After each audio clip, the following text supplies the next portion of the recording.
Not anymore. Yeah, I actually got my hair in check a little bit. My goodness. Unfortunately. Bad days. All right, so I guess I'll get us started. Alrighty. My first topic is this. News broke about this today, and it was bothering me, I have to say. So, for the YouTube viewers, welcome. This is the first episode of PogCulture, where we'll be talking about all kinds of different entertainment culture stuff. Basically, just streamers talking about things. We're talking about video games, just entertainment news, music, movies, TV shows, anything that's new and noteworthy that we feel like we need to discuss on a weekly basis. We stream on Wednesday, 7 p.m. on my YouTube channel, Twitch channel, which will be linked in the description down below. You can join in. We'll have audience participation portions where you guys can chime in and give us your thoughts as well. But basically, we're going to go around. We each have a topic or two, and we'll each present those topics, and then we'll have a roundtable discussion and then open up the audience participation. What's up, Bear? What's up, Wasui Dude? We're going to get started. I'm going to start us with, I think it's the greatest option for something to start us with. It's kind of funny how the news coincided with what I wanted to call this stream anyways. The PogChamp emote was removed from Twitch just, I think it was last week at this point, and they've taken some different countermeasures to make it so that it still exists in a way, but they've definitely been going about it the entirely wrong way. So on Twitch, there is this emote. I'm sure you're familiar with it. It's the emote that you see in the top left corner. That's my rendition of it anyways. The Pog emote is play of the game. It's something that's exciting is happening. A lot of people use this emote on a daily basis. The original Pog emote was of a particular person who he said some nasty things about when they were storming the Capitol building in the US this week. I guess in his tweets, they kind of assumed that he was inciting further violence with his tweets, and Twitch was like, yeah, no, we can't have that as the face of our PogChamp emote, so we're gonna get rid of it. Which it just came out of nowhere. They just completely just boom, gone. No PogChamp. And I had people in my chat like, I can't PogChamp? What is going on? So they kind of, I guess the community came together and started offering options for fixing that. And one of the community members, I think I screenshotted the actual tweet itself just so that I wouldn't get this wrong. So Sean Plott at Day9TV tweeted at Twitch, and he said, a suggestion for PogChamp, we should create a database of streamer and or general faces, and then whenever someone types PogChamp, display one of those faces at random, which would give a really nice crowd feel to a chat spamming PogChamp and allow the meaning to be tied to all of us instead, rather than it being this one particular character who they don't want to have ties with anymore. And that was honestly a great idea. And Twitch replied and they retweeted that and they said, yeah, in the spirit of figuring out 2021, let's roll with it. And there's going to be a new PogChamp every 24 hours starting today. And that was, I would say, like 5 or 6 days ago. Well, my problem with this right away, and I replied to the tweet thread as well because I wanted to definitely get my voice out there. I knew exactly where this was going to go. I've been in the industry too long with YouTube and Twitch and all these huge conglomerate businesses. I've been around too long, and I know that it's not going to be some, oh, well, let's highlight all of our members of the community, let's have a great time and everyone's friends thing. Instead, what they're doing now is they are using all of their partner channels. They're using all of their Twitch ambassadors and all of these huge channels who certainly do not need the exposure. They are getting these PogChamp faces. And what I immediately said was like, well, we should all be given the option to submit our own PogChamp face, right? I've got one now because of some stupid faces I made while going for my dark matter grind, and my community loves it. So why can't all affiliates, at the very minimum, like maybe not everyone, because then that would get a little bit too wild. Everyone would be submitting it, people that aren't even streamers. But as long as you're an affiliate, which you've made a name for yourself on Twitch at that point, you've gained enough of an audience that you are clearly trying to take this seriously if you're an affiliate. If you're an affiliate, you should be given the option to submit your own PogChamp, and then maybe that one has the opportunity to pop up during the daily PogChamp thing, right? They switch it out every 24 hours. Well, Twitch is not doing that. And I went through today and I took some data on all of the people that have been the PogChamp face this week, because it's only been out for a week. And here's some stats in order, because I think you're gonna enjoy this, right? Number 1 was Unruly, who has 62.3 thousand followers. He's verified and a Twitch ambassador, which, if you don't know, a Twitch ambassador is a Twitch partner who is then lifted up into an even more highlighted category where they've done something special and Twitch has highlighted them on their main page and made them an ambassador. It's like a huge, huge honor on Twitch to be an ambassador. Number 1 guy was an ambassador. Second day was Umi no Kaiju with 78.8 thousand followers, verified Twitch ambassador. Day 3 was Reversal, 88.5 thousand followers, verified Twitch partner. Critical Bard was next with 11.2 thousand followers, which is quite a bit less, but still 11,000 followers is quite a lot. Verified Twitch partner. Next was Deer, 30.2k followers, verified Twitch partner. And then today just was the tipping of the iceberg. I don't know if that analogy makes sense. It was the last straw. The Grefke, I don't know how to say his name. I'd never heard of this guy until yesterday or the day before. Never heard of him. But apparently, yesterday or the day before, whenever this was, he broke the new world record. He's the new world record holder for most concurrent viewers in a single stream of all time. He had 2.4 million concurrent viewers at the same time, and he now has 6.3 million followers. He's verified and a Twitch partner, of course.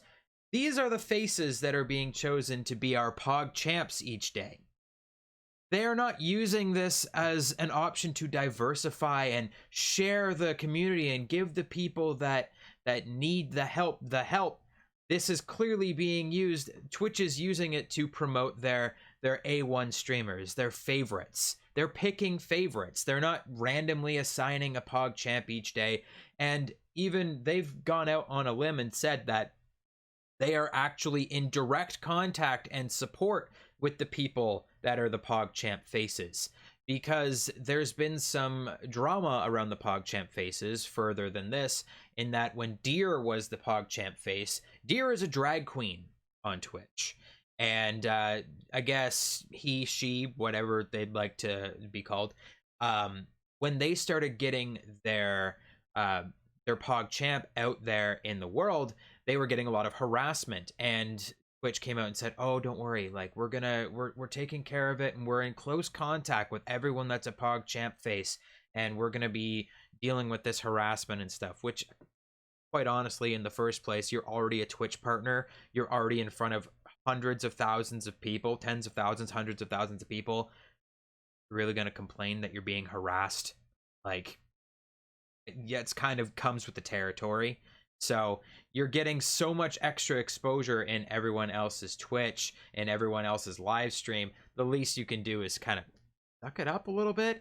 But at the same time, like, they are clearly in direct contact with everyone. So I have a feeling that we, the little guys, are never going to see a PogChamp of our own on a live stream. It's all going to be Twitch partners. It's going to be Twitch ambassadors. It's going to be people that they reach out to that they think are worthy, because it kind of takes away from the community aspect of this whole idea. The idea originally was for, hey, let's highlight the community by letting them submit their own pog faces.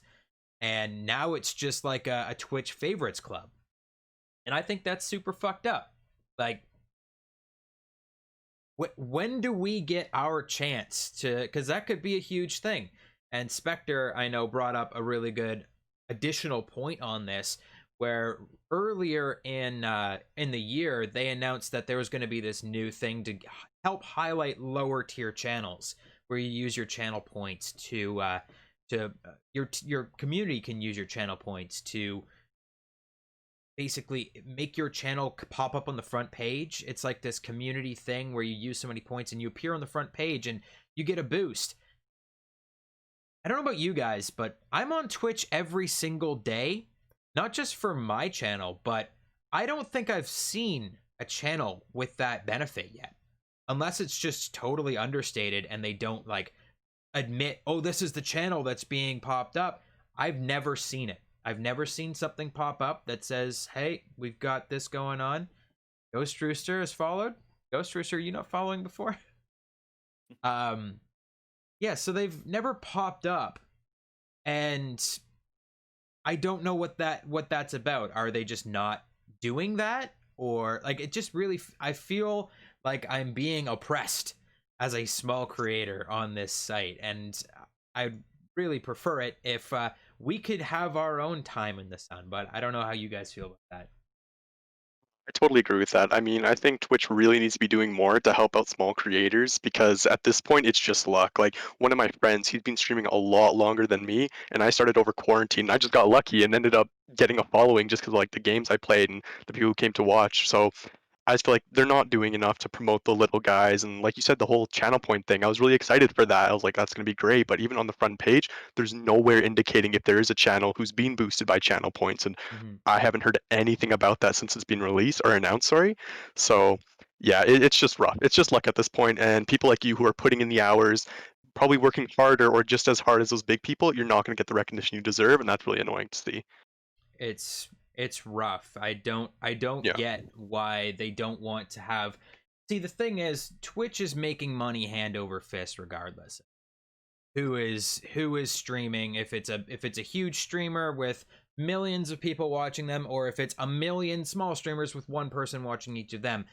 Twitch is still making money from it. They're still making advertising revenue. They're still making their cut of partnership stuff and whatever else. So why wouldn't they want to grow more small channels to have larger audiences so that there's bigger audiences in general left on Twitch so that more people come to their site? It just, You would think that's what they'd want to do, but it seems like everything they're doing is so anti like small community, and it's like, all right, that's fine. it's like they're choosing the biggest creators, and like Yeah, I get trying to like stick to what you know, I guess, because they're definitely choosing the higher ups, the ones that they already know, that they trust, that there's not yeah, going to be true. too much drama if we like. That's why immediately upon this Grefka guy, which how do we say that? Do we know how to say I have Grefka? no idea. I just learned about him yesterday too, so yeah. Everyone immediately upon seeing that he was the PogChamp face of today, Twitter just blew up, and it was just like, Yep. oh, so we're taking the easy route. We don't want any drama with this option, right? Because when they chose Deer, despite being a partner and everything else, she's a drag queen, or he's a Yeah. drag queen. I don't know their pronouns. They're a drag queen, so of course they're gonna irk some people, you know. But when they chose, so clearly they're taking the easy route with people that they know and trust, and they're probably Yeah. like, I could rhyme off like 10 other creators that they're probably gonna go to next. Like, oh, wait, get ready for the Pokimane Oh yeah, PogChamp, for and get sure. ready for the Valkyrie PogChamp, and oh, here comes Ninja. And my Oh question god, yep. is, what are they what are they gonna do when they run out of partners?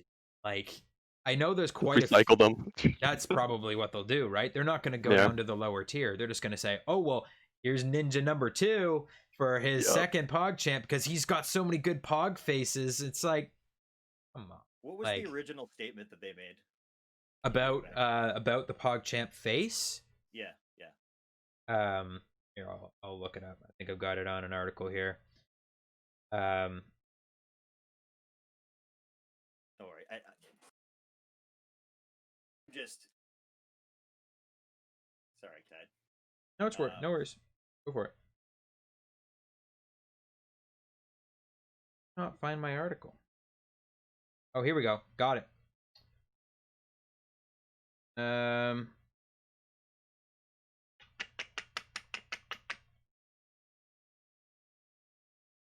Twitch removed the original, which was the face of Ryan Gutek's Gutierrez, from its service after Gutierrez used social media to incite, quote, further violence following the attack on Capitol Hill last week. They said, we want the sentiment and use of POG to live on. Its meaning is much bigger than the person depicted or image itself, and it has a big place in Twitch culture. However, we can, in good conscience, continue to enable the use of the image. And then... It's exactly it's exactly what you were saying. They're going to pick and choose who they want to represent them. And yeah. The little people, like you said, they just don't know enough about them. They're not gonna put that chance out there, unfortunately. Which is sucks. Unfortunate, exactly, because the thing is, like I said about affiliates, like, I get that they don't want to have everyone just throwing in PogChamps, like everyone who's anyone that can make a face on the internet, but at the very least, to have them, like, the least they could do, right, is to go and give it to affiliates. Affiliates have the opportunity. Once you hit affiliate, they're like, the reins are off at that point on Twitch, right? You get to upload your own emotes, you get to upload your own sub badges, you get to do all that stuff, you get to customize your channel in a way that it should be. That's the same thing. It's the same thing. It's basically submitting an emote, right? It's just an emote that will be used globally. And they can go through and they can vet those. And I mean, obviously it's through affiliates. So people that are affiliate, like I said, are taking it more seriously, don't want to fuck up. Why can't they also have the option to put in their face? The original option, or the original thing that the guy said that originally gave them this idea, this Sean Plott guy, right? He said that his original idea wasn't even that they switch it every 24 hours. His original idea was we should have a database of streamer faces so that whenever you type PogChamp, one of those faces randomly pops up.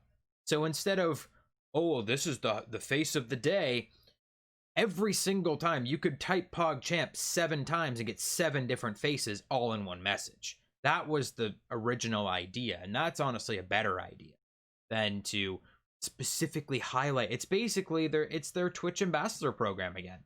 They're, instead of just highlighting their entire channel, they're just saying, and I mean, they get the shout out on Twitter too, which is huge. Like Damn. Twitch on YouTube, I gotta look this up too, because this is gonna be ridiculous. Twitch on Twitter, I should say, has 7.8 million followers. And they tweet out every single time there's a new PogChamp face. They say, oh, at blood blank is your PogChamp face of the day. Here's their fucking channel name. Go and check them out.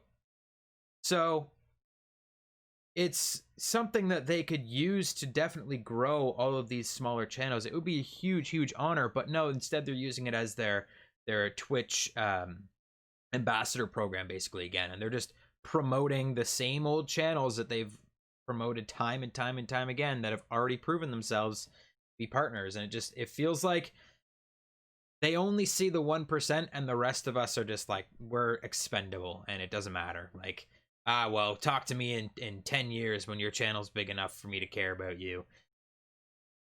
Like I said, personally, I feel oppressed on Twitch being a small creator. It feels like they don't care anymore. Like, yeah, I mean, I'm new to it. You know, I've only been streaming for 6 months or so, and I've enjoyed doing it. But I can totally get the highs and lows that you're talking about, even just in that period. It's tough to get yourself out there, and any little bit that they could do to help us would be, you know, incredible. I just wonder what the motivation is to continue to promote these, you know, channels that don't need the promotion, and why would it be in their best interest to do that? It's just confusing too. I wanted to just get us started with that because that was my morning, was learning that the new world record holder for most concurrent viewers of all time is the new PogChamp face. I'm just like, does he need to be the PogChamp face? Like, he's all clear. He's just established himself as the face of your platform. Like yesterday, why do you have to actually plaster his face all over your platform? It's Yeah. bothersome to me that we're so expendable. Doesn't seem fair. But that's internet lifestyle for you. That's trying to make a living on these sites. Yeah, that's fair. I mean, like you're still streaming like every single day and still putting in the work, and it's like you get nothing for it or not a lot out of it. It's rough. It's definitely demoralizing, I'd assume, but uh, hopefully they do something, or even like if the channel point thing comes in, that would be huge. But to be If the seen. channel point thing comes If in. yeah, seriously, I right know. now. I was excited when that came out, and I haven't Hmm. seen anything either, by the way. Yeah, no. So, Slynchie, Bear is asking you to turn your mic up. okay, Or, put it closer. There we go. yeah, that works too. Hey, All right, Spectre, do you want to take it away? Let's get on to I some would love cheerier to. topics. Yeah, for sure. Also, I saw Jet Screamer earlier ask what my headsets were. These are the Razer Kraken Kitty Edition. So if you want those, you can get them from Razer or like Best Buy. That's where I got mine. But anyways, so my topic is the Rubik's Cube movie that was just announced, which you brought to my attention, Tide. And honestly, I'm really surprised that that's even a thing. Like, it's such an obscure concept to have a movie about, especially because I don't think there's any milestones coming up because the Rubik's Cube, I believe, is 47 years old at the moment. So it's not like the 50th anniversary or anything, which they might stop or hold off and then have the movie being filmed later on. But my main concern with it is that it's going to get like an emoji movie treatment, which is worst case scenario for me. Like, I don't want it to be about, oh, my name's Rubik and this is Puzzle Land, but I don't fit in, like I'm stickered wrong or something like that. Like, that's worst case scenario. What I really hope is that it's not like an animated movie or something like that, that it's something that goes directly to streaming services and is more of a documentary. Because I feel like a huge part of the Rubik's Cube community is speed cubers, and I just recently got into speed cubing, and I really feel like focusing on that community would be really beneficial because there are a lot of great people out there and it's insane like how much effort and dedication these guys put into getting better, shaving off a few milliseconds just to get a better time. And I know I've seen a few YouTube documentaries that are actually really good for just like the history of speed cubing or the history of the Rubik's Cube. So that's what I'm hoping to see from that. And maybe getting like a more professional approach to it because obviously like these YouTube documentaries are fan made and getting a better insight into how cubing became such a popular sport or hobby because it's kind of a sport, not really, but such a popular hobby because it started way back in I think it was 1974, and it was a Hungarian puzzle actually that made its way to America. I believe it was Erno Rubik who created it, and so it just kind of made a boom in the 80s. And I think it'd be really cool to see that like how it's developed, how different cubes were made, and how that helped increase competition.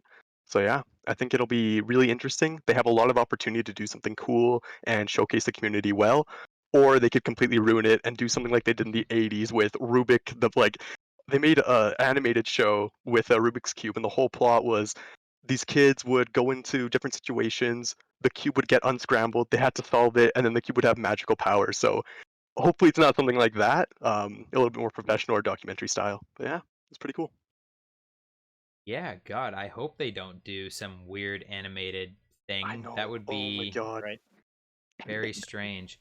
Because Hmm. you brought up some good points about how it's more about like the community of Rubik's Yeah. Cube. Like, I just got my first Rubik's Cube for Christmas because you and Brody and some of my other community members have been talking about it, and I'm like, I got to thinking, I'm like, I've never done a Rubik's Cube. I wonder if I can do that. So I've definitely just got into it, and I know nothing really about Rubik's Cube. Like, I didn't know it was that old. I didn't know, like, I don't know the culture behind it. I knew it was a big thing in the 80s. I know that Yeah, yeah. it definitely it had a boom in popularity, and then it kind of settled. But there's still this sort of I don't know if you call it like a Rubik's Underground, where there's I'll like this definitely call it that. Yeah. huge community of people that are still like watching you stream your Rubik's Cube attempts the other Yeah. day, where Yeah. you've got the timer out, and you've got like some Rubik's Cube website, and you've got algorithms and shit. I'm like, Yep. I thought it was just a square that you turn around in circles. I don't know. Yeah. So I don't No, think for we've sure. ever solved one.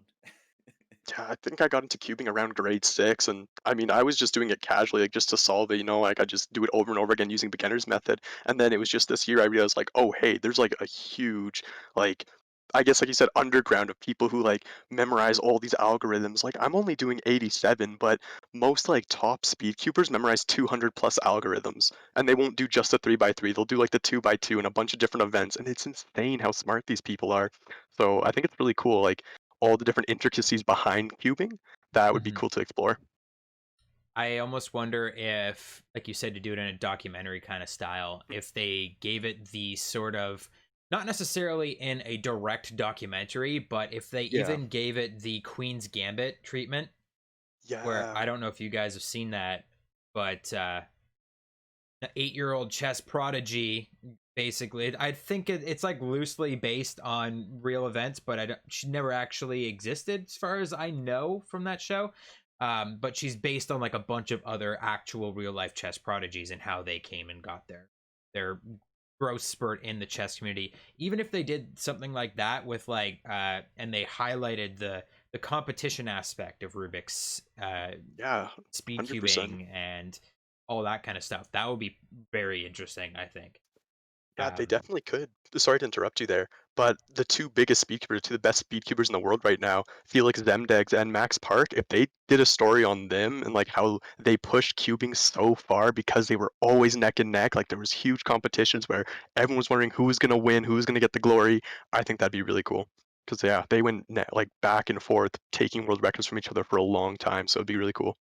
so they could definitely it could definitely shine a spotlight on an underground community with something that if it was like tastefully done.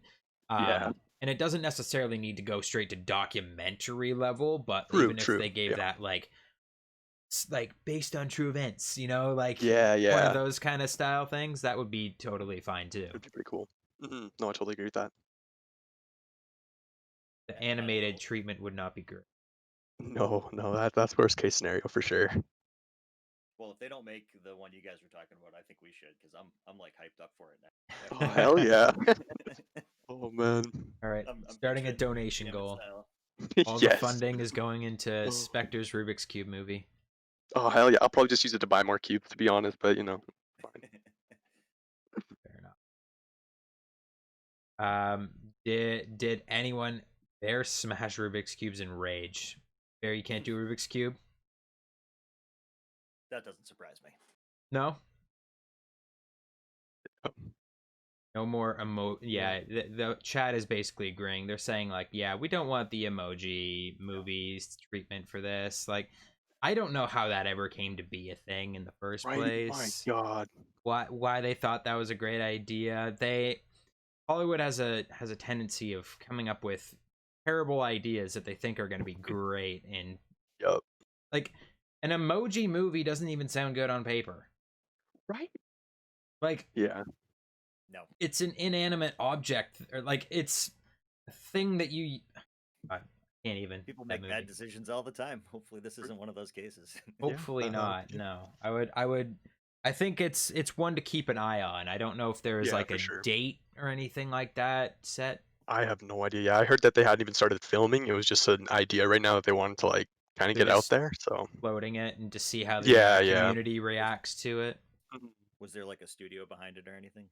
I don't believe so. No, I think that there was a news story after Ty had told me about it. My dad had called me down to watch it, and they didn't say anything about that. They're just saying like, "Oh, here's a little bit of history about the Rubik's Cube. And they're planning a movie," and I was like, "Okay, that's interesting."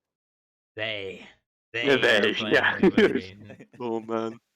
We'll see. Yeah, but yeah, I mean, it's definitely something to keep an eye on to see. Mhm. Like, I think with things like this, when it's kind of just we're just floating this idea to see if the audience is going to react to it, if it's going to be a positive or negative reception, if we're gonna like stuff like that is where you kind of have to take it with a grain of salt and hope that maybe by the time they attach a director or a studio or something like that, then you kind of prick your ears up and think and look into Yeah, it a for little sure. bit more.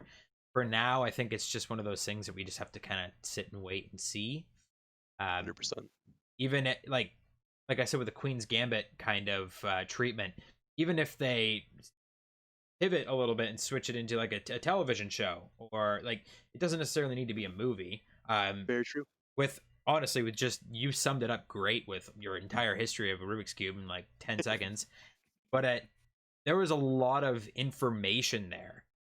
Mhm. And with all of that information, definitely I could see them expanding that into multiple episodes of something rather than cramming it all down into a movie. I think that that's a big mistake that Hollywood makes a lot of the time too, is where something should have been a television show or something should have been a movie, but it's vice versa, where Yeah, they yeah, I try to totally feel that. cram a whole bunch into something small, or they try to really spread out something that's only supposed to be so small. I think with all the information and all the history behind the product, that it would honestly make for a great television show. Yeah, I was thinking that too earlier. I think that'd be amazing to tell like one little part on the history, some about the controversy between there, different cubes and stuff, how speedkeeping came to be. I think that'd be awesome. Yeah, that could be very interesting, depending on Mhm. what they decide to do with it. Yeah, Bear's asking exactly. for a Bop It movie next. Oh, hell yeah. Oh, man. Okay, moving on to video games now. Mr. Slynchie is going to talk to us about Warzone because Yes, it has been rough lately. that it has, man. It's I mean, we got some news today about some nerfs, which is probably the biggest topic on everybody's mind. Specifically the DMR. We've got bullet penetration reduced, damage fall off range is decreased on certain attachments, recoil increased. So I haven't gotten in there myself personally to test any of these out yet. I'm hearing mixed messaging on what's been truly nerfed, and everybody's hoping that the DMR finally goes down. But I wanted to talk about more the problem of, it seems like every season we have that gun, the broken gun, and obviously the DMR has been a lot worse probably than anything we've seen in the past. But there's always something that's broken, and I look at back at games like Blackout, where I met Utide, and we play it all the time. And granted, it's a really different game where it's survival. You're really picking and choosing your fights, as opposed to Warzone now, where your main thing is going and getting a loadout. And I just wonder if there's a better way to do the loadouts in general, rather than just have these overpowered guns that everybody has, because there's always going to be one. Maybe look at a system where you use ground loot only, and use a loadout to start like building up that ground loot. You have to find the gun that you want and even the playing field a little bit. But I don't know that they'd ever do that. I think the broken guns is publicity for them one way or another. And I think that absolutely plays into it. Like they designed new guns to be overpowered because they want people to to buy the new game.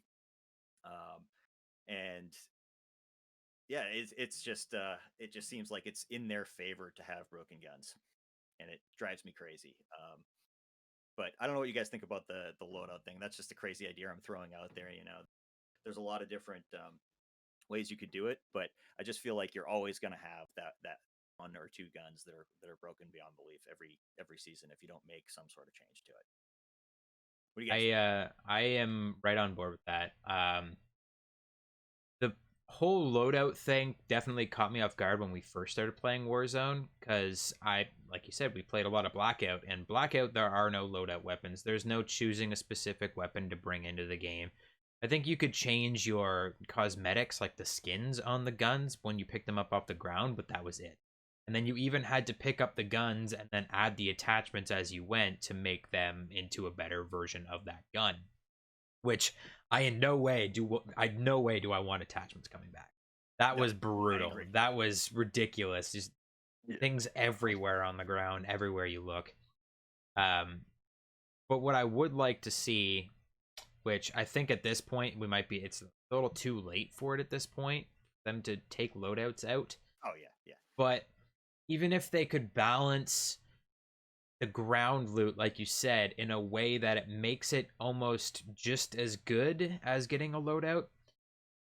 Thing about loadouts that I think a lot of people tend to overlook is, yes, you get 2 really strong guns in there, but you also get perks. That makes a big difference. Like, having those perks makes a really big difference, and if you remember in Blackout, you could just pick up perks on the ground. That would quite honestly be just as balancing, I think, if you could get all of the things that you need on the ground, that you don't necessarily need to go to a loadout. I think the loadout is still the end game, like you said, in Warzone. Warzone is definitely more combat oriented than Blackout ever was. Blackout was definitely, it was at the beginning sort of of the battle royale craze, and the players were different. Players in Blackout wanted to survive. They wanted to make it to the end. That was the point of the game. And now it's just a big kill fest. That's all battle royale is. Everyone's just exactly, people are running to get Actually, kills. yeah, especially with the gulag and buybacks, there's not really that much of a penalty for dying. Like, it doesn't feel as bad when you get into a situation where you may get wiped and then your squad has to buy you back. It's not that punishing, I guess you should say. Yeah, Yeah, it's yeah. not a big deal. I remember Yeah. playing Blackout, and one of us would, like, someone would die in the first gunfight and they'd be pissed because they'd have to sit Yeah, there and watch that's the it. rest of us play for Yeah, 20 minutes. Like, yeah. I can't say that I dislike buybacks, because it definitely keeps you in the action and it keeps it more Yeah, exciting. But they definitely need a way to make, like you said, the ground loot just needs to be more appealing. Yeah, there's something to it there. I just wish they could like marry the two games, because there were so many good things from both that I really like, and if you could, kind of combine them together, it would it would be I'm awesome. I'm a little upset that they didn't come out with like a Blackout 2. When Then, yeah. Cold War released, when like the whole future of Warzone was sort of up in the air for a while, when they were working on the next Call of Duty game, and then Warzone went free to play, and they were saying, "Oh, well, there's going to be integration," and it was all the rumor mill, right? And then they finally did it. Cold War came out, and a month or two after it came out, they finally integrated it into Warzone, and it was messy, and it's been messy ever since. Like, that was the straw that broke the camel's back. Like, that was where the game just absolutely went off a cliff. And like you said, maybe they did it on purpose. Maybe the DMR and whatever else was super overpowered to make people buy the game so they could rank it up. And Yeah. it doesn't seem out of the question to me, but it's definitely, when they decided to put the games together is when the biggest problems started happening. Why did they have to put them in together in the first place? They could have had another game come out like they do every other year. Call of Duty releases a new game. They could have done Blackout 2. Mhm. But Yeah, they I mean, the next one, are we going to expand upon it, and we're now going to have 400 guns to choose from? Like, how do you balance all of that? Like, Yes, like, they undertaken too much there? You know what I mean? Trying to keep balance ev- of all of the guns, like it just seems counterintuitive to do it the way they did. I just don't understand it. yeah, trying to keep everything in check across, which is what's going to now be 3 games, is just, I don't think that it's possible. I know that they do similar things with, like, this is the counter argument. I'll play devil's advocate. They're in China, they don't have Call of Duty games. They don't have a Call of Duty game every year. They have what's called Call of Duty Online.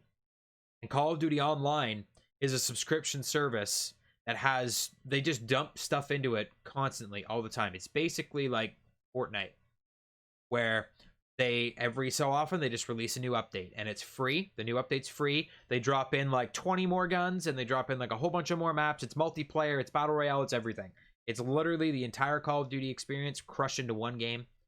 And what they do, instead of having you pay for the game each year or whatever, you pay for licenses on weapons. which is a terrible model. I'm not trying to get into that here, but you basically you pay $2 and you get to use the MP7 for like 48 hours or something like that. You can do a demo and you can try it, and then you can buy that weapon to use permanently. Well, in that game, they do have a huge mix, and it's basically all of the Western Call of Duty games just mixed into one game. So they have maps from like Modern Warfare games, from Black Ops games. They have guns from all those games. They just take all those same assets and they put them into Call of Duty Online. It's also kind of funny that the people in charge of Call of Duty Online, you're not going to believe it, is Raven Studio, who is currently in charge of Warzone. They somehow have this game that functions in China.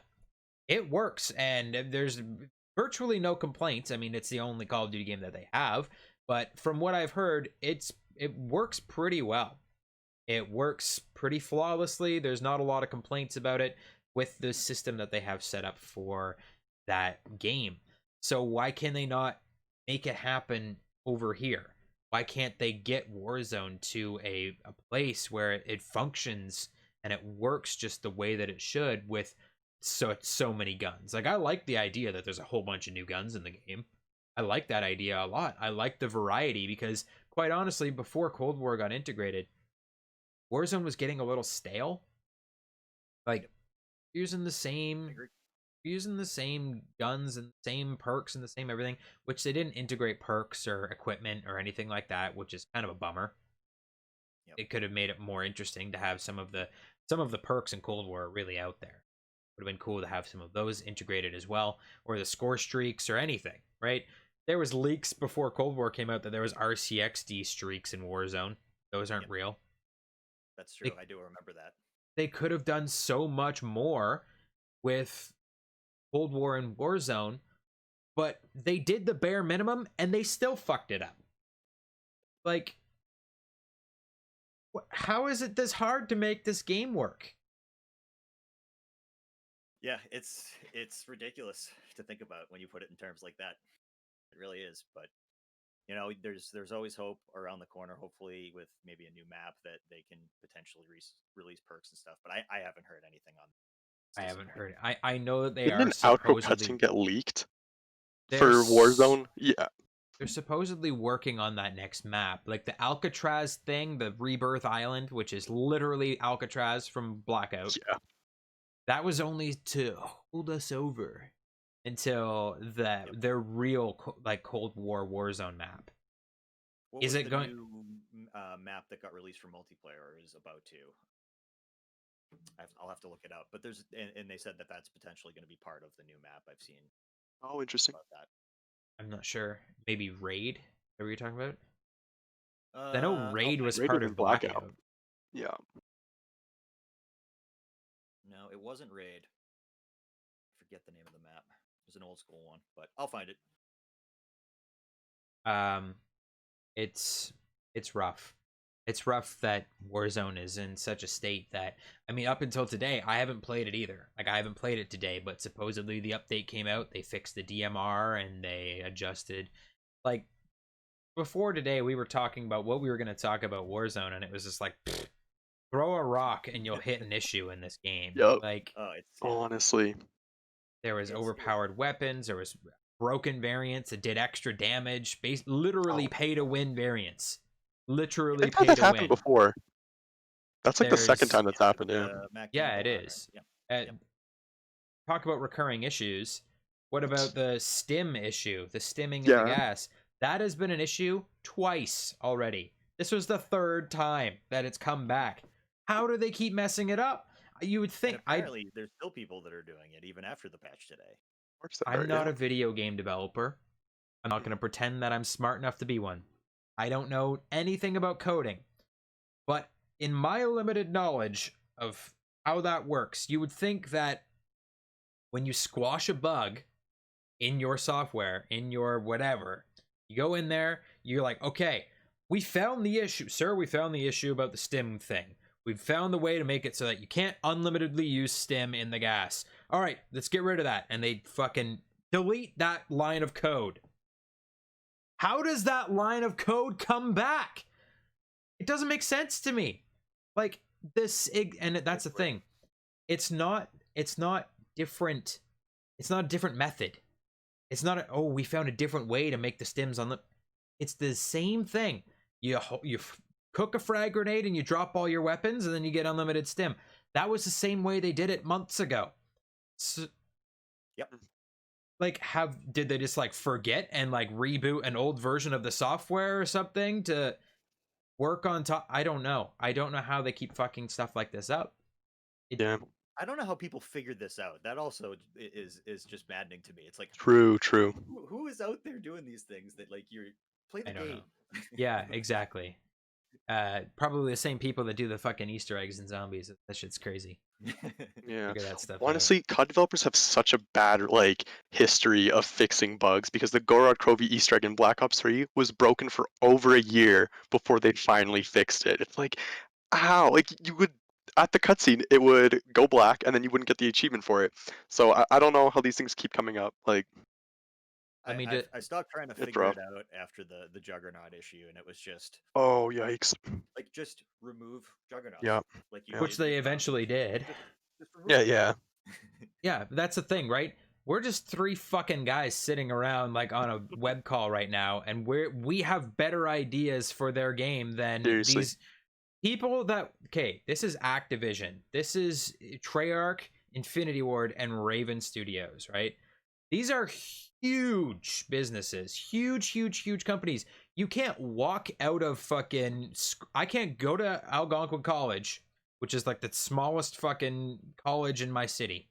I can't go there, do a 4-year video game development course, and then walk into fucking Raven Studios and ask for a job. They will laugh me out. You gotta go and you gotta work on apps, and you gotta work on all the bullshit indie games and whatever else. You have to be in this industry for like, I want to say 4 years of education, 10 years of employment before you get onto any of these teams. And they don't know how to fix their games. Like, you guys are supposed to be experts in your field. But us three can come up with better ideas to fix your game with zero education on this. Like, it doesn't, I don't know why it has to be so hard. I don't, whoever's running these games, they need help. They need assistance. Yeah, it seems like it. That's the thing. They won't even listen. They won't listen to the community either. Oh God, no. Like, we've been crying for a DMR nerf for a month since the game came out. Right? And then they finally, oh, well, we got 2. Hyped it up, and then it did nothing, and they had to give it another one. That was my favorite thing. For like funny. two full days after they did the first nerf on the DMR, I was joking about it on stream, just like, oh guys, we nerfed the DMR, like, oh, give me a medal, I did such a good job. And it's like, but have you played the game? Right? I went on a rant. I wish I had clipped it because it was great, but like, we'll find it for you. Yeah, it was a great one. Where these guys they're asking, like, they're literally asking for a medal because they nerfed the DMR. It's like, hey, we've been asking for that nerf for like a month, and when you nerfed it, you didn't even fix the problem. It's, have you played the game? Like, these people, who okayed this? That was where I went off the deep end with this rant. When they fixed it, right? Do they not test what they're fixing? My question. Because they fixed the DMR by reducing the headshot multiplier, or whatever, and increasing the recoil. Well, that same day, we went on and we were playing, and there was, every single person in the lobby was using the DMR, and it was still incredibly overpowered, killing you in like 3 shots. And the problem was never the headshots, it was how spammable it is, and that you can kill somebody with 3 body shots. That's the problem with the DMR. So, in their great wisdom, right, these people that have 20 years of fucking working in the industry, they went in there, and they went into their code, and they're like, oh, they're saying that the DMR is overpowered, let me fix that. And they're typing away their little computer. And then they okay it, right? They're like, all right, we got it fixed. Send it out. go to Twitter and tell them that it's finally come. It's the time. We've sent out the fix. Haha, look at us. We're great. And then we start playing the game, and everybody, game one, you're like, no, this is still broken. Did they not try it? Did they just say, oh, no, it's fine. It's fine. Yeah, that's good. Like these quality assurance guys, like at this billion-dollar company, with a B, billion-dollar company. And they're not testing things. Where's their QA? That is going to go, okay, let me, you know what, before we send that patch out, let me just play it real quick. Oh yeah, shit, the DMR is actually still overpowered. Wait, we never hit send. Like, right? That's what Yeah. it is. Jet brings up a good point. I just saw, like, it's not just them, most games suffer from it, and yeah, that's true. Like, and I can get, it's definitely hard. Like, even back in Zombie Chronicles, when we all wanted the 1911 back as our starting pistol for the classic maps, they weren't able to implement it for like a month or two because implementing just one weapon, even just like switching out the starting weapon, could have broke anything from campaign multiplayer or zombies. So they had to go through, try every Easter egg, every side Easter egg, every mission to make sure it was all okay. And yeah, they even have QA. That was a huge thing back in Black Ops 4. That whole Kotaku story where Treyarch was treating their QA like testers really poorly, and that came out that crunch is happening a lot in the industry. So like, I kind of get it. It's annoying for sure, but I mean, like you said, we don't really have any knowledge on this. It seems easy to come up with these things, but Yeah. something must be happening for him to have all these problems and so consistently. Like, it's just, we all know next time a Warzone update comes out, it's gonna break the game. So it's rough for sure. It does every single time. Exactly. That's Yeah, the biggest issue, right? Is they yeah, can't implement the simplest thing without breaking three other things. exactly. Yeah, it's rough. Like the Hydra, you cut off one head and two more take its place. Yeah, no, for sure. Yeah. You can never get on top of it. Like my personal, what I came up with, I this must have been a little under a week ago now. I suggested they should just take the game offline.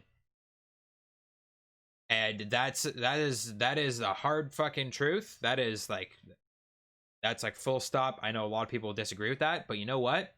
When the game was so busted at that point, where we had that list of things that we could have talked about, of all the problems.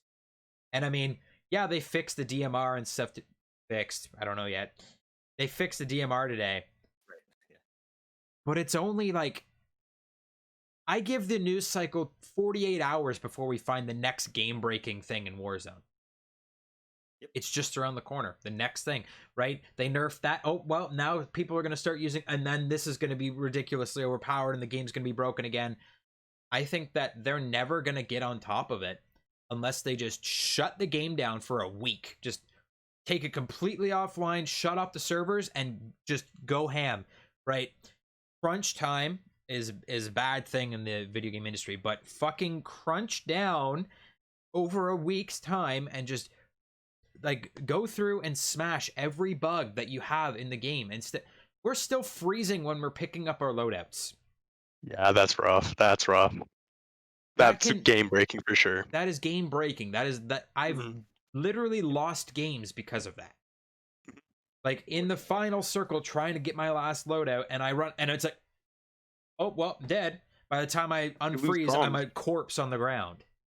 I still get rendering issues on fair gunskins occasionally. You know, like there's where it explodes out in your screen. Yeah, we could go through the whole list for them, but you know, I don't think they're ever going to shut it down. I think that's admitting defeat at that point. But I get what you're saying. I do. I mean, it's admitting defeat, but it's also I feel like that would come across to the audience as like a we actually care kind of moment. Like look, guys, this sucks, but we got to take this off so that we can fix it so it can be better. Look at CD Projekt Red and Cyberpunk. The PS4 version and the Xbox One X, I get those ones mixed up all the time. Those versions are completely messed up, right? Well, what they did was they took those versions of the game off of the online stores. They're taking them off of store shelves. They're not letting you buy the game anymore. And they've come out in a statement and they've said, okay, stop trying to buy the game. We're going to try to fix it so that it can be better. And I think that shows a lot more compassion for your audience than just saying, well, fuck you, deal with it. We'll get to it. We'll fix the DMR eventually. I don't know what took them so long to do that. I don't think Raven is working on, like, that's the whole point, right? Infinity Ward and Treyarch left Warzone because they need to work on the next Call of Duty games. Raven is supposed to be the only lead studio working on Warzone. It's not like they have other things on their plate. When something goes wrong in Warzone, that's the number one thing on their list that they should be fixing. So why does it take so long for anything to get fixed? It was PlayStation and Xbox who took them down. But CD Projekt Red came out in a statement and they said that they are acknowledging the problems and they are working to fix it. So the point I'm trying to make there is that they are actively trying to fix things rather than just kind of letting it lie and saying, "Oh well, this is just the version that you get now." They've on multiple occasions said that they are going to try to fix it because their development got just taken right away from pulled under. I think it's a different life cycle in the game as well, which probably factors into that decision. True. You know, that like it being just released versus Warzone being, however can't at this point. I think actually it's just about a year anniversary, right? Yeah, it's getting pretty. But with Warzone, it's like it's an ongoing game though, and it's a free to play game. So actually, you know what the greatest example that I can think of for something similar to what they need to do with Warzone? Fortnite. Fortnite had like 12 seasons or something like that, and then they shut it off. They turned Fortnite off. I don't know if you remember this. Like, this was after I stopped playing. Yeah. I remember that. All of Or hearing about Fortnite, they did a big event, and all of Fortnite got sucked into a black hole. it. And you couldn't play the game for something like a week. When you turned on Fortnite, it was just a black hole. You were just looking at a black screen. And then it started doing something, and it was like, whatever. It was just doing animations and stuff. You actually couldn't play the game for a good amount of time. And then they came out with, oh, now it's Fortnite 2. And we're starting over, and we're refreshing. You're back to the classic island, and then they built on it again from there. Honestly, that marketer, and you can spin that like totally. Yeah, it doesn't in a seem like a bad bunker idea.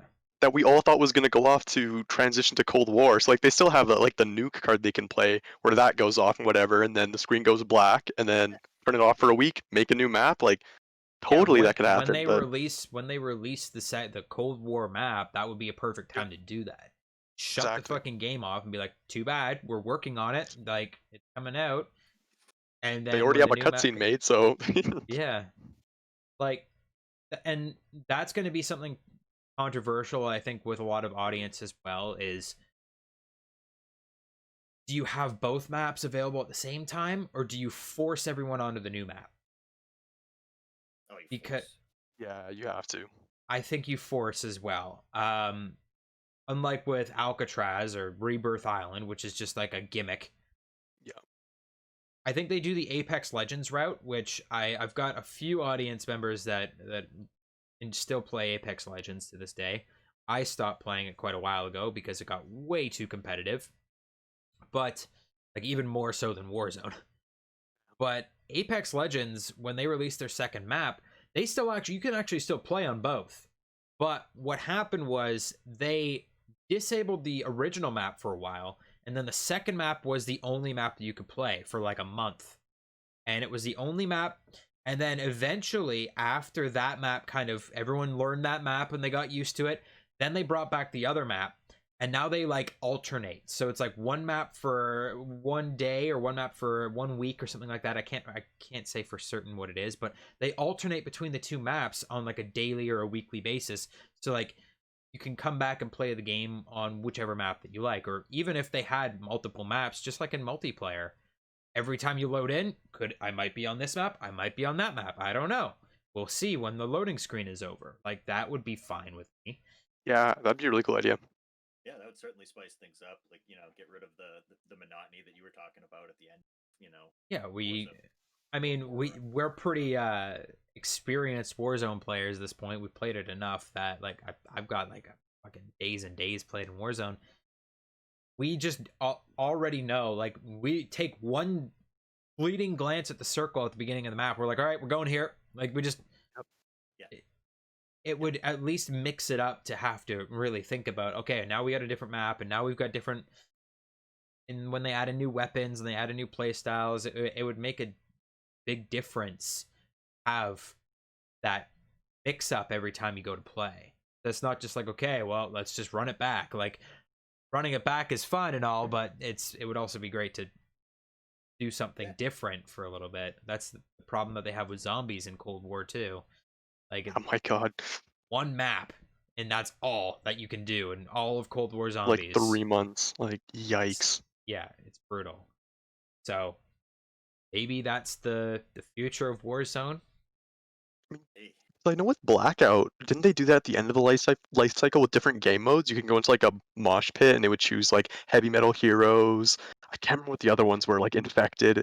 I what think was that'd be that? cool if they did that. Police car chase one. Yeah, we. Yeah. Cops and robbers. So I think that'd be really cool if they did that, or Hot Pursuit, sorry.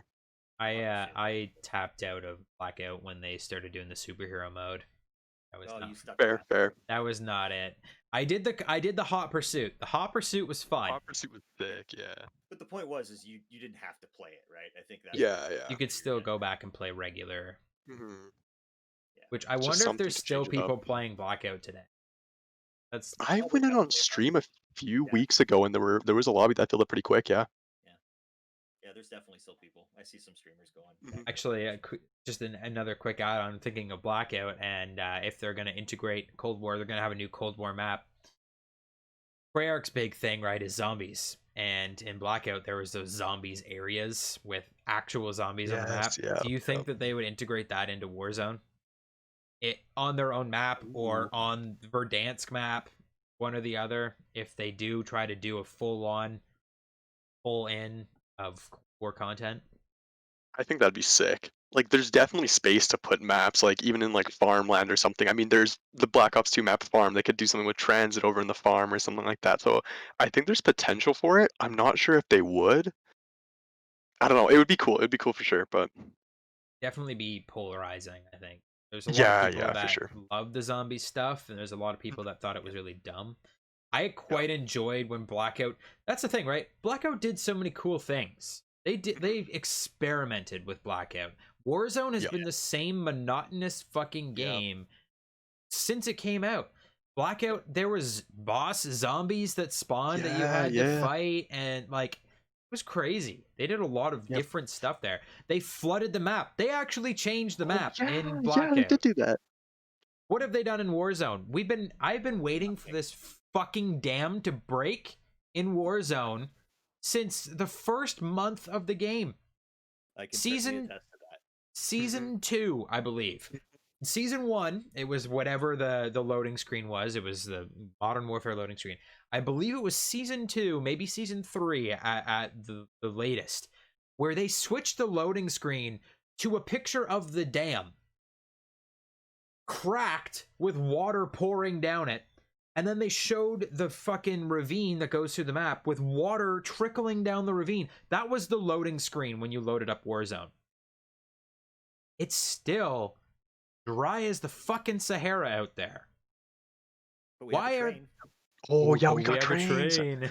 Oh, hell yeah. Does anyone even use that anymore? I don't remember the last time I used it. I Subway. think I used it once, and that was it, yeah. The subway, sorry. The train and the subway, which Like, that's not evolving your map though. That's just extra transportation methods. Ooh. Yep. That's the first time we've had a tier 3 sub. Thank you, Vibes. Appreciate that. oh, hell yeah. Vibes with the big tier 3. Yeah, it's just they need to do something with War. Like, it's gotta be, I don't know. They gotta do something with it. It's just, I It's a new enjoy game it. mode, something. Well, they're I- teasing the new map. Like, I'm starting to see teases about it. People, leaks and stuff. So hopefully we'll see some of that. I guess The it's 1 year because it's all anniversary. on. I guess it's because it's all on the Infinity Ward engine, right? so they don't have swimming in that game. Whereas in Black Ops, they've always done swimming in Black Ops. So like, Yeah. if they added water, would you just die if you fell into the water? Or would they actually make a conscious effort to try to put swimming into the game? And like, that ravine throughout the map should have been filled a year ago.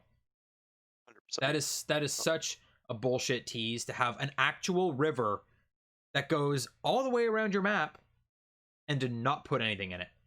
Make it dry. I think that's dumb. They could like, if they had water in that river, they could have a river, they could have swimming, they could have boats, sea-doos, jet skis, whatever the fuck, right? They could have so much more in there. Those are literally in Cold War. They could definitely integrate that. I mean, they've done it with the weapons. I don't see why they can't do that with the vehicles It too. was all in Blackout. There Yeah, was, exactly. It was. I'd be Like, surprised if they don't. right? That's You'd the way hope. I look at it. well, that's the thing, is they haven't, and I'm surprised that they haven't. It's been like you said, it's been a year since the game has been in. Yeah. What's the holdup? 1 year anniversary is coming up in like what, a couple weeks. I expect big things. Hopefully. I think Maybe we they'll should, do something for 115 Day in 2 days here for zombies. I don't know. That'd be yeah, interesting. for But zombies for Cold War, I think. yeah, maybe they'll integrate something with Warzone, but we'll see. But let's say we move on to another something that I'm looking forward to and Hell that yeah. I have high hopes for. This is a last minute addition to the topics today, because this was news as of today. Well, it's been ongoing news for the last 2 or 3 days. This is our final topic.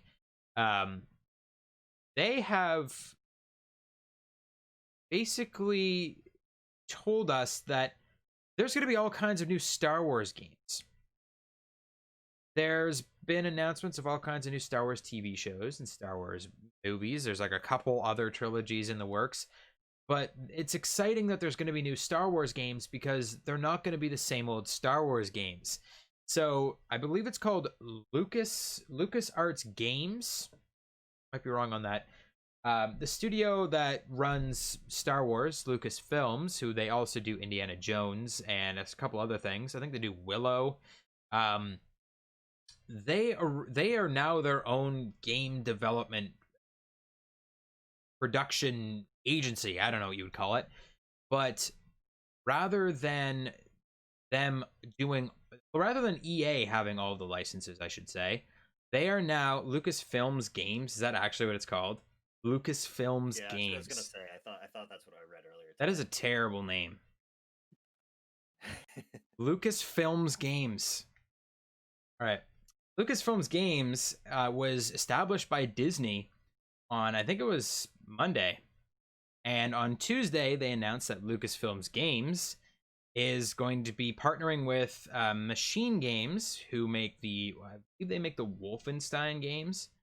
And they will be making a Indiana Jones game, which was exciting. I've certainly seen all the Indiana Jones movies more than once, but I'm not the biggest Indiana Jones fan. Like, it's not a end-all be-all of franchises for me. So I kind of skirted over it a little bit. But today was where the big news dropped, and they just keep going. Lucasfilms Games is no longer, well, the license for Star Wars games is no longer solely held by EA, Electronic Arts. If you didn't know, Electronic Arts has had the sole license to make Star Wars games for years, and they've done sweet fuck all with it. No other studio was allowed to make a Star Wars game for quite some time.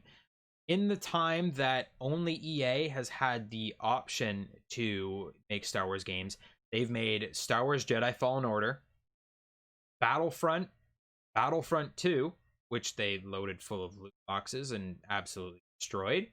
Though I've been playing that a little bit recently and I'm quite enjoying it. They made Squadrons, and they canceled the biggest Star Wars game that people were just dying to see, which was basically going to be Uncharted, but in Star Wars. And that was being made by Visceral Games, and they just shut the entire studio down altogether and completely canceled the game. So I can't put an exact year on it. I can't say for certain how long it's been, but let's say between 5 and 10 years, EA has had the sole license to make Star Wars games, and they've done nothing with it. They've shown a little bit of promise with Jedi Fallen Order and with Squadrons, kind of. Squadrons is more of like an offshoot of Battlefront, but now they are not the only studio that can make Star Wars games. Thank God. When Lucasfilm's games basically departed and made their own studio, now they're working with Machine Games, with Bethesda, make this Indiana Jones game. They're also working with, I believe they're called Massive Games. Is that what they're called?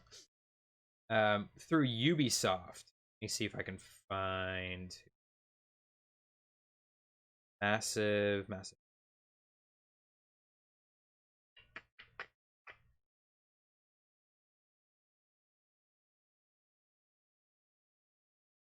Can't find it. Lucasfilm's games, Massive Entertainment. That's what it's called. Ubisoft Studios Massive Entertainment will develop an all-new entry with Lucasfilm's games. Going to be, from what I've heard, a story-driven open-world experience within the Star Wars galaxy. And that is going to be using the Snowdrop engine, which was made famous from Massive Entertainment's main franchise, The Division. The same studio that's made The Division and The Division 2 is now making an open world story driven Star Wars game. And I thought it would be interesting to talk about that. Because that's the extent of the details that we have so far.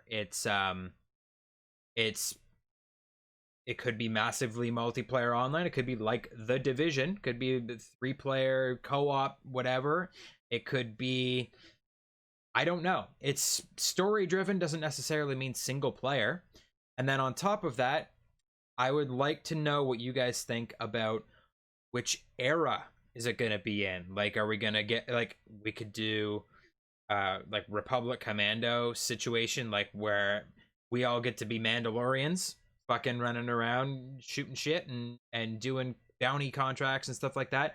Like, we could do Clone Wars, we could do Rebellion. Like, there's so many options for where we could go with this game, because they have not given us any farther details than story driven open world. That's pretty vague, and there's a lot of Yes. Star Wars that we could fit into that. What would you guys like to see? So me personally, I come from playing MMOs, and so I would love the concept of that. I've played some of Bethesda's stuff as well, like Elder Scrolls, and I played World of Warcraft, which is not Bethesda, obviously, but I would love to see that style of a game and see a story play out like that in the single player. You get to play the story of whatever character it is that you're doing, but to still have that open world, but play with others. You're joining the rebellion or whatever it may be. You can play either side of that. I could just see That would so be cool. much coming out of it, something like that, and I think that would be really cool. But I'm partial to MMOs and Yeah, more of kind the of like style of what is it in World of Warcraft? I don't want to butcher this, but it like the two factions that are at war in World of yeah, Warcraft. Horde and Alliance. Yeah, so Horde and exactly. Alliance, you could do like Rebellion and Empire in MMO Exactly. of Star Yeah. Wars, and you could travel from planet to planet. And like, the thing is, when they say open world, well, Star Wars isn't on one planet. It's set in the universe in multiple galaxies. So do they actually mean open universe? Like, could you Like build the a ship Destiny and route. travel from one place to another? Yeah, like a Destiny. Like, Even Norman Sky, sorry, No Man's Sky, that has multiplayer, I'm pretty sure as well. So I could totally do that for open like universe, I guess. But I think yeah, making it single player only would be shooting themselves in the foot. If you're gonna do it, you gotta do a multiplayer. An I MMO would be insane. yeah, I I think blame I mean the studio that Ubisoft put behind it the guys that made the Division and the Division 2. I mean, even if we just completely like cut out all other ideas and come straight down to think about it of the Division but Star Wars. Yeah. Even that, they can do so much with that. They can do a really, really cool story.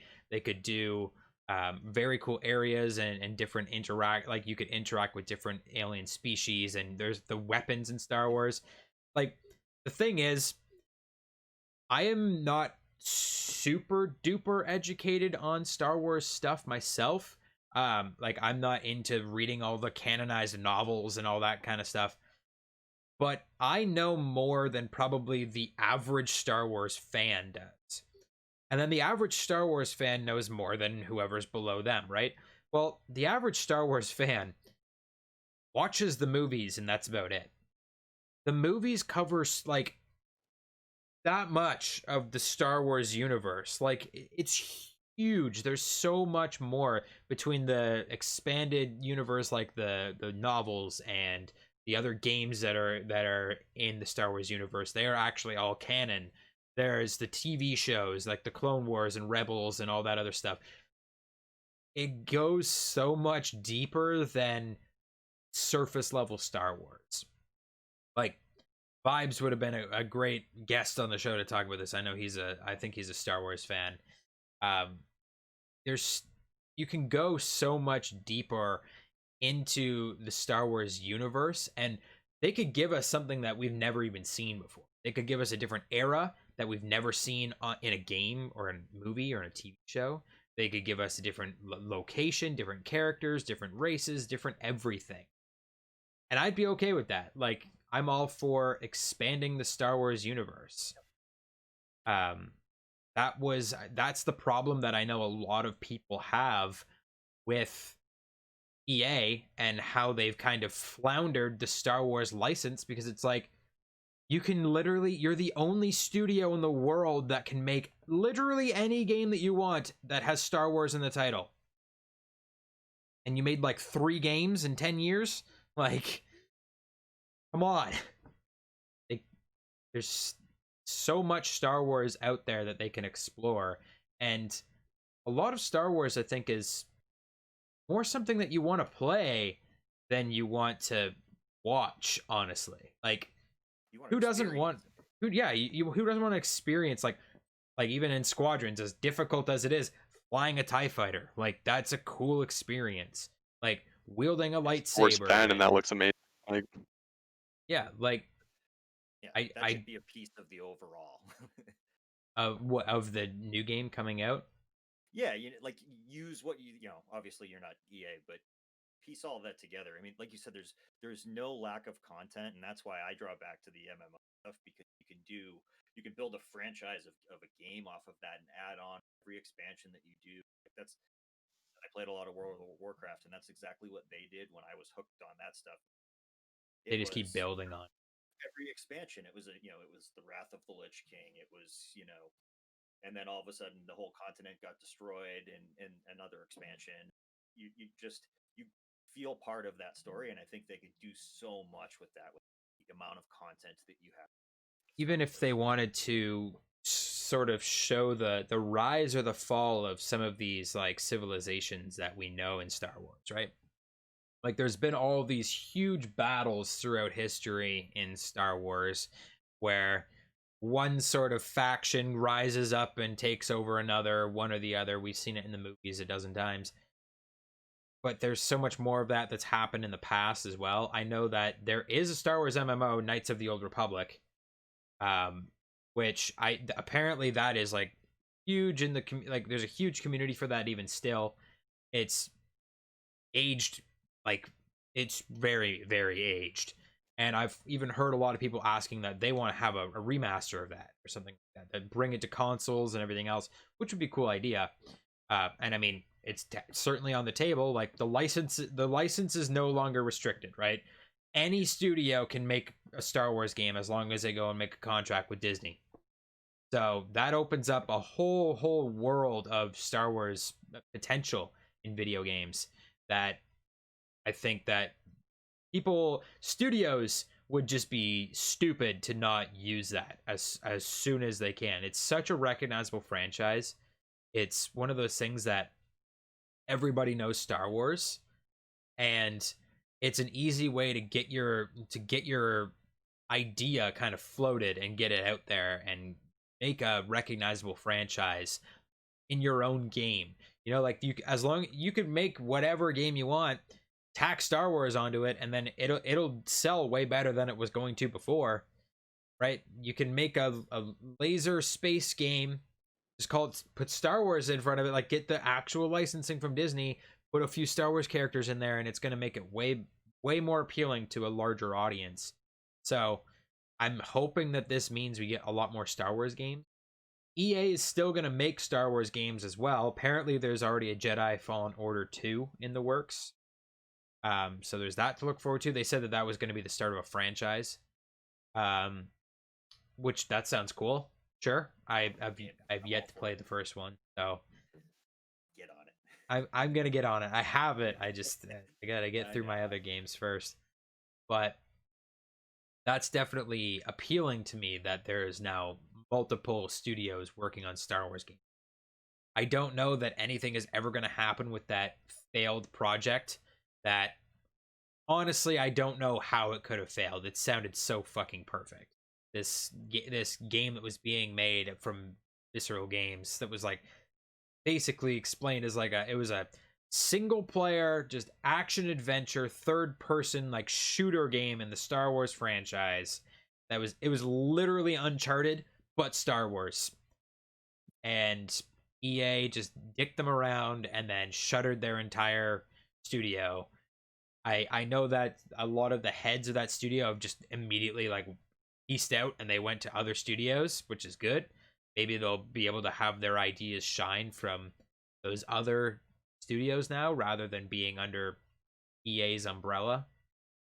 Star Wars 1313, that might have been the project name of it. Or like the working title. The way you describe that, it sounds like Jedi Fallen Order to me. It was similar, but it was not the same. I can't off the top of my head think of the differences. I don't believe you were a Jedi in it.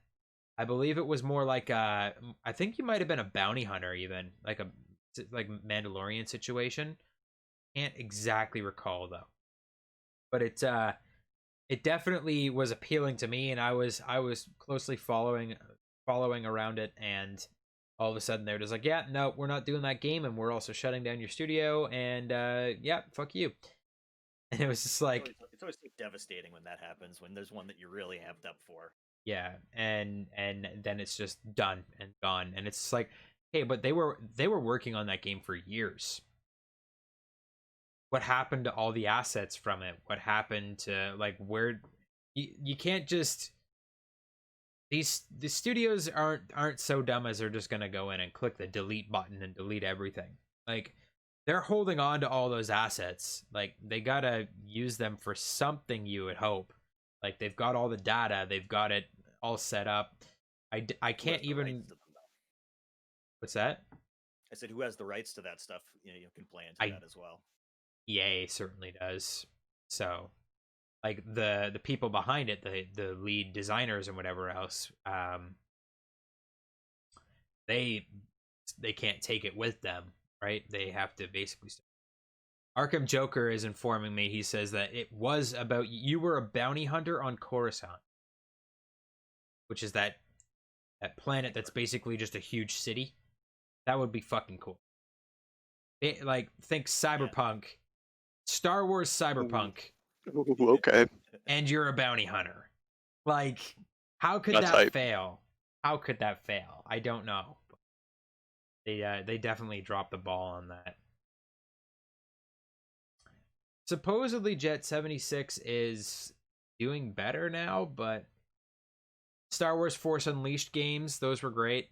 I quite enjoyed those actually. I think they made those so that they aren't canon anymore. Kind of name. But it would be cool to get more games like that as well. Just like the action adventure, like slasher games where you're a badass Sith or a Jedi. Like, yep.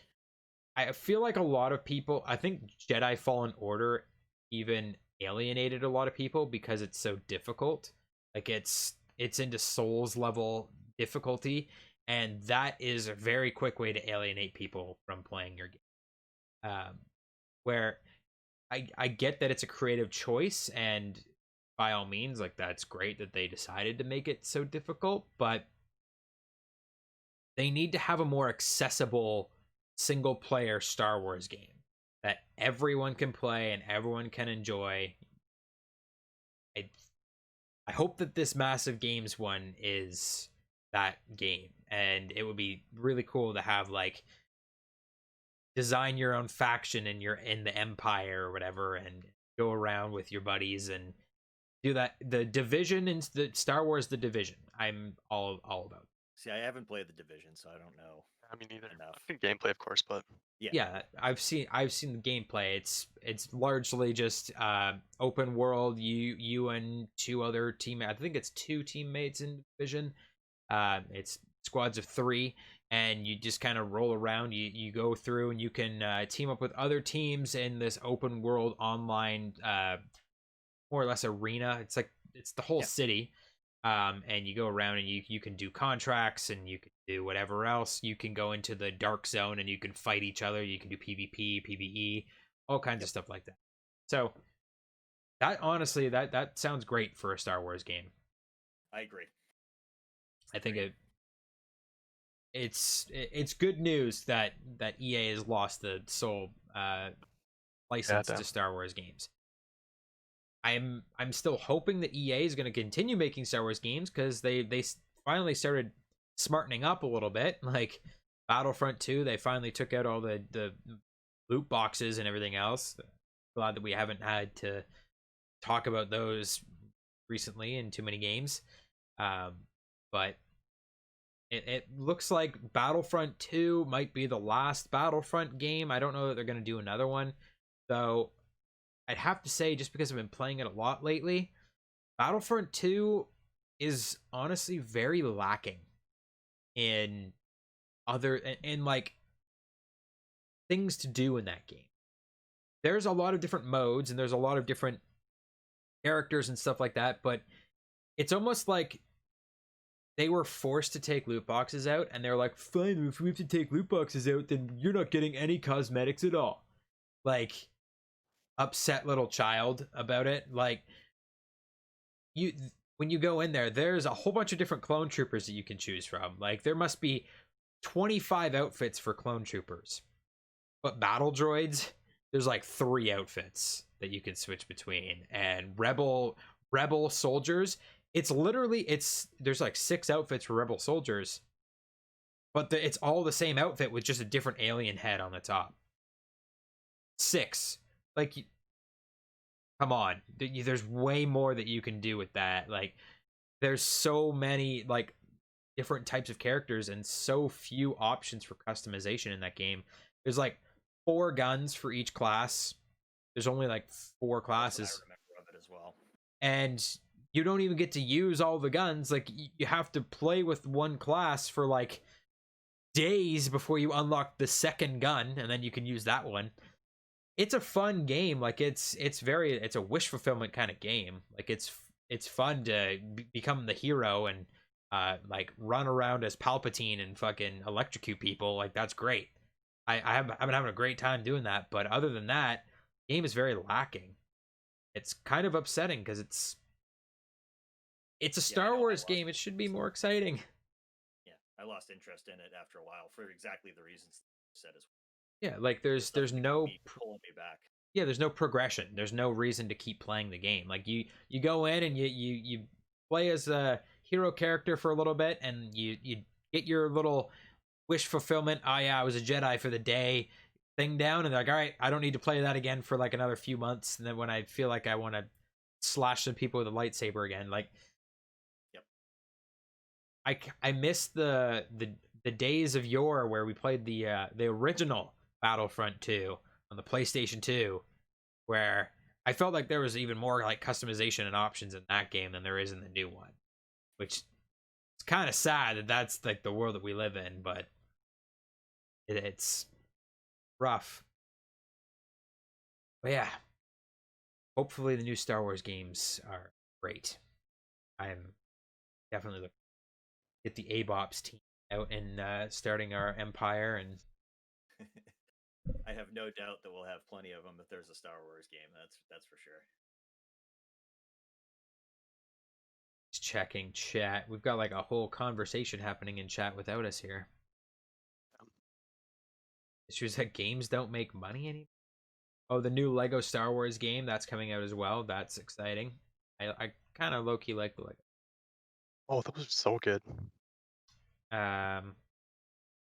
Selling DLC. Yeah, so the games don't make money, but selling DLC does. Yeah, well, That's that's fair. Yeah, it's the microtransaction model. That's where everything's going. which is brutal because Mhm. it's the same thing of like studios talk about, oh well, single player games are dead. We're not making single player games anymore. Multiplayers are at. Well, I like single player games. Like single player games are, you can't get the same experience in a multiplayer game as you can in a single. Yeah. They're completely different things. Um, and I really wish that we had more like exceptional single player games. There's only a few come out each year now. And it's funny that it's always these few single player games are the top contenders for game of the year at the video game awards. Right? Like The Last of Us, God of War, Yep. Sekiro. Those are like your top games from the last couple years. Ghost of Tsushima. These are all single player games that make it to the top 5 or whatever. Yep. So clearly single player games, people are still interested in them. You could put a lot of money into a single player game the same way that you put money into a movie and Yeah, true. have it work, right? It's single player to multiplayer is the same as, I see it the same as movies to TV shows. Like, yeah, a TV show is great and you can keep making episodes and you can keep making seasons and seasons and seasons and keep bringing the audience back. That's a multiplayer game, but you're never going to get that like that 1-2 punch of watching like a really good movie or like playing a really good single player game. Like you play it and it's just like, oh man, that was fucking great. Yep. That was so good. You get to the credits, you feel accomplished. You're like, that was exceptional. That should win awards. I feel like it's easier to give awards and things like that to a concise scripted adventure than it is to, this is just multiplayer and we just hop on and play for fun every day. Yeah, no, I feel that. So I think that I think it's, we kind of ebb and flow on this single player to multiplayer thing where it's like for a few years single player games are really popular and multiplayer kind of dies off a little bit, and multiplayer gets really popular again. It's like, oh my god, we don't need single player games anymore, multiplayer is the way, and then it kind of, we keep kind of going back and forth.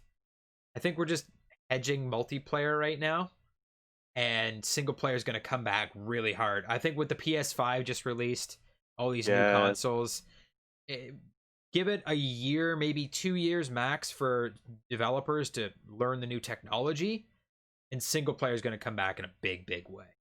Or even just like, not even just single player, but like integrated single, where you're playing, like they can make it so that you're playing your single player adventure, but it's still like you still have your tendrils in other people's single player adventures. Like Death Stranding did that. Death Stranding. That's exactly what I was going to say. Yeah. oh, okay. Yep. Yeah, Where that's certainly a way they could approach it, and I'd be curious to see where you can take that because I truthfully wasn't the biggest fan of the game, but yeah, I haven't played it yet. I watched a friend play it for a little bit. It was definitely a polarizing game, but the game mechanics I think was the most interesting part of that game, and like how when you do one thing in your world, it affects other players' worlds around you. Like, so like when, That's if cool. you build a bridge, the next person that comes along that route, if they're in your server or whatever, that bridge is already built and they just show up and they're like, hey, there's a bridge here. And you can like, even the Souls games do something similar to that, where in Souls games you can leave a message for people. So like if you go, like say I'm playing Dark Souls and I find some secret area or something, I can go back to where I originally found that area and I can leave a message on the ground, And then when somebody else is playing, they can walk up and they can read that message. It can say, hey, come this way. There's a secret passageway this, and they can follow your little notes and bring you to, without ever actually being in a multiplayer game, you're getting multiplayer elements. And I think they need to think of more ways to integrate that kind of multiplayer single player experience. I think that's kind of where we need to go with single player to keep it relevant. And there's so many cool things they can do with that. Like, we just need to get the right people in the right room, like, that are thinking outside the box. Yeah. Because a lot of games now, they follow this. They're almost like following a formula. Like, when games come out, they're like, all right, we're gonna do it the same way that they did it, and then the same way that they did it, and the same way that they did it, and because this is what works. Well, you need to break that boundary and just try something new. Innovation. Yeah. It sucks though, because when they do try something new, like I guess with jetpacks and Call of Duty, everyone hated it. Although I loved Advanced Warfare, Black Ops 3, and Infinite Warfare. Like, those were amazing games, and they went so off of like what Call of Duty was, even in the Infinite Warfare campaign. But Infinite Warfare is one of the most hated CODs of all time, and it's like, why would they innovate then if everyone hates it? So Yeah, it's rough. It's a difficult balance for sure. You have to find. Well, then it is too, where it's like people don't. It's what is that? There's a song about this. It's like, you don't know what you have till it's gone. Yeah. That is the way that I feel like we look at video games, where it's like, look at Call of Duty Ghosts. When that game came out, that was at that point the most hated Call of Duty game of all time. Yeah. People were protesting Call of Duty Ghosts, and now we look back on it, we're like, fuck, that was a good game. Like, I want to play Call of Duty Ghosts. We're like, we want Call of Duty Ghosts 2 to come out. Like, it was such a good game. They did so many cool, innovative things at the time when it came out. Everyone hated it, but now it's like we look back on it and it's like, oh no, that was actually pretty good. It's like, there are certain studios and there are certain games where they try to innovate and they do these things, and at the time everyone hates it and they hate it and they hate it and they hate it, and then the studios go like, fine, we won't do that ever again then. Then like 2 years later, everyone's like, oh, but wait, bring that back, that was so good. Like, I kind of feel bad for the studios that are trying to innovate. Fair. That's gamers in general, right? Oh, 100%. Yeah. You never gotta break that cycle. Rough. Well, yeah, I think we're probably going to wrap that up there. About a little under 2 hours. Not a bad start for our little podcast. Each week we'll do different topics, of course. So this week we just did some off-the-cuff kind of things that were happening. I did PogCulture, the PogChamp versus PogChamp. Ninja Raid just got here. That's all right, man. It's going to be uploaded to YouTube on Friday. We're going to have the what are they called? VODs on YouTube, so you can watch them there. We'll have different co-hosts and stuff each week. If you guys want to submit ideas of your own for the show and you'd like to potentially participate, join my Discord. I have a channel there called PogCulture, and you can go in, and basically I'm looking for just general day-to-day news and stuff like that. When you find something interesting that you'd like to talk about with the community and you drop it in there, we'll talk about it. And if we find it interesting enough, then it might be featured on the next week's episode. So once again, we usually are going to stream this, I think, at 7 p.m. Eastern time on Wednesdays. It's going to be uploaded on Fridays. Next week, for sure, I will absolutely be talking about WandaVision. That comes out on Friday. The first 2 episodes, I believe. So there's certainly going to be a review of that. Probably spoilers. So co-hosts need to be prepared for that. They plan to join. But otherwise, the topics will come as they will. I'm gonna stay on and keep streaming. I'll probably switch to. I might try Warzone tonight. I don't know. Do you think it's worth trying to see what the new meta is? Warzone. Yeah. You know where I'll be. That might be the play. All right. Well, you want to squat up, Lynchy? I'll play some more. Otherwise, I'm going to end this so that I can save it and re-upload it in a much easier fashion later. If you guys enjoyed the podcast,